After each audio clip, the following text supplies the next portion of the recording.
as the hostage families await an update on the return of their loved ones. Hamas police are back on the streets of Gaza.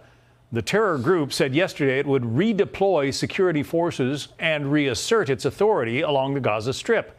President Trump yesterday warned the terror group to uphold the ceasefire.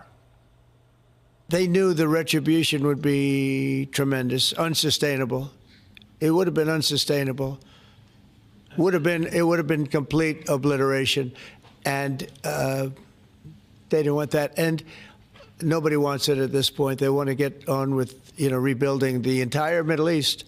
It's not only Gaza, it's going to be the entire Middle East. Let's bring in John Hanna, former national security advisor to Vice President Dick Cheney. So what do you think the chances are, John, that Hamas upholds this agreement?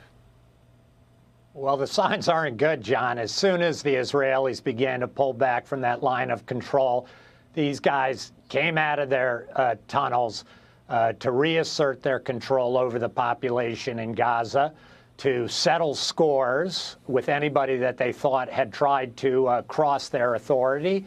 And I think they're making a statement that they're the ones who are not going anywhere. They're going to stay in control. They're going to stay the leading edge of Palestinian politics. They're already crafting a narrative that this was something of a victory for them. The Iranians couldn't stand up to the IDF.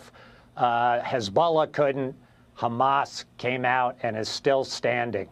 Well, they're still standing, but I want to put up on the screen a list of the Hamas leaders who have been whacked in the days since, the October 7th attacks.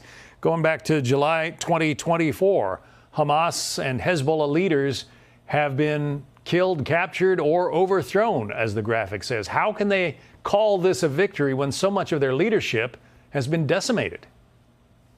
Yeah, I mean, martyrdom is the thing with Islamic fundamentalists, right? You're sent straight to heaven for their great feats against the Israeli occupiers.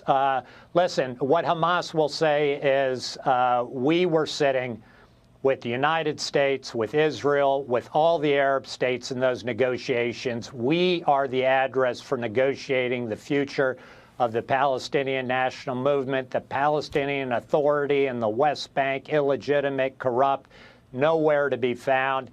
We are the ones putting the Palestinian issue back on the international agenda. It's wicked. It makes no sense to any kind of Western mind when you look at that devastation in Gaza. My guess is it doesn't make sense